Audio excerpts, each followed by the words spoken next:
A boy is being interrogated about whether he is Jewish, with his mother beside him, distressed. Despite being slapped, the boy denies it. The slap lands on the son, but the pain is felt in the father's heart. For the father, it's better to harshly slap him than to risk his life. The story is set in 1942, during the German occupation of France, where all Jews were required to wear the Star of David badge to be distinguished, failing which they would be sent to concentration camps. Due to their Jewish identity, the two brothers are ostracized at school. Learning of his son's discrimination, the father realizes they can no longer stay, deciding to flee to a safe zone overnight.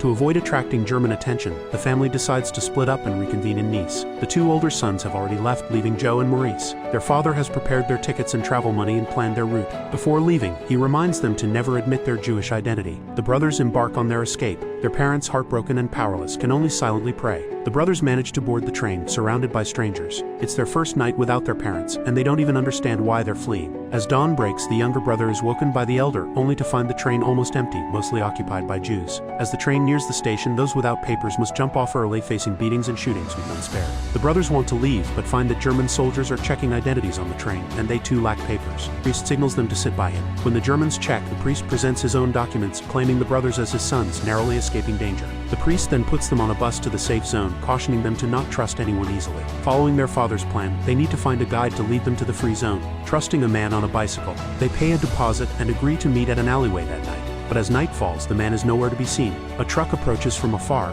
and seeing it's the German army, the brothers immediately jump into a ditch. Fortunately, they remain undiscovered, but the younger brother is terrified. Holding his brother, the elder is equally scared, and they are unsure of what to do next. Fortunately, the guide did not deceive them and eventually arrived. He led the brothers through the woods, evading German patrols, and successfully reached the safe zone. However, there was still some distance to Nice, and from this point they were on their own. The mountainous path was challenging, and the younger brother's feet were blistered. The older brother, taking on their father's role, didn't hesitate to carry his sibling on his back. After a long journey, they finally arrived in Nice, reuniting with their two older brothers, and for a moment, it was as if none of their trials had ever happened. We see the ingenuity of the Jewish people.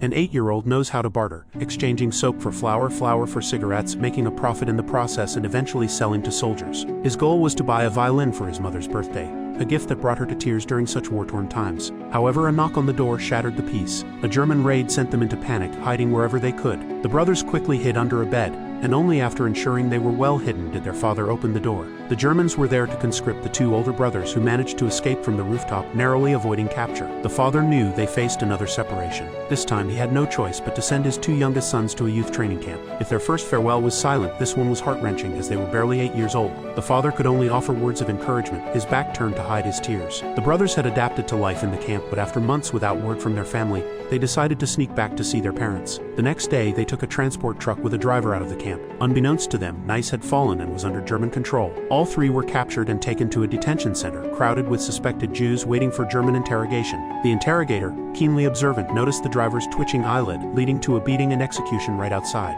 When it was the brothers' turn, they remembered their father's advice to never admit their Jewish identity. But their ruse didn't work. The officer seemed to see through their lies. When soldiers moved to harm the older brother, the younger one rushed forward, knocking the soldiers down and fighting back. The officer, faced with such defiance, revealed his malevolent nature. He ordered the brothers to undergo a physical examination, where the doctor, revealing he was Jewish, urged them to confess. The boys maintained their stance, insisting the doctor knew what was right, regardless of his identity. Their words seemed to awaken the doctor's conscience, and he concealed their Jewish heritage. Still, to the interrogator, their identity remained dubious, and he separated them for individual questioning. Fortunately, their consistent stories prevented them from being exposed. The interrogator, still skeptical, decides to test them once more by setting a trap. A soldier uses a gun to push open the iron gate, hoping to see if the Jewish boys in the vegetable garden would attempt to flee, knowing that any attempt to escape would result in them being shot on the spot by the German forces. The two boys are counting down, preparing to run, unaware that an officer is watching them intently from above. Just then, sunlight streams in, and the younger brother notices their shadows on the ground. He quickly pulls his brother back, narrowly avoiding disaster. Ultimately, thanks to a priest's intervention, the interrogator releases the brothers. Emotionless on the vehicle, their guards drop only upon seeing their father. To them, their father is their safe harbor, and seeing the wounds on their sons' foreheads, the father feels not only sorrow but also a deep sense of guilt. The happy times are always fleeting. To prepare for a better reunion next time, they must part ways again. Months pass in the training camp, and one day they receive a call from their mother,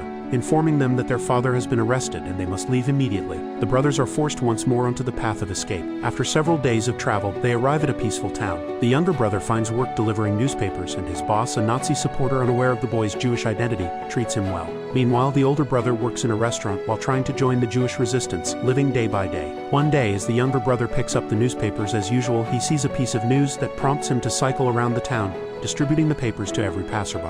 Indeed, Germany has been defeated and Paris has been liberated. Hearing this news, the townspeople cheer and celebrate in the streets, and the bookstore owner, being a Nazi supporter, faces the public's retribution. When the younger brother returns to the bookstore, he finds the owner being beaten by the crowd. Climbing onto a table, he loudly defends the owner, saying, "He sheltered a Jew, stop it," and repeats the phrase. When asked who, Joe declares, "I am a Jew." The owner looks at the boy in astonishment, never having imagined that his savior would be a Jew. For the boy, the lies once meant to protect himself now serve to protect another. Not long after, the brothers return to Paris, and the family is finally reunited. Thanks for watching. Make sure you subscribe and turn on notifications so you can watch more videos like this.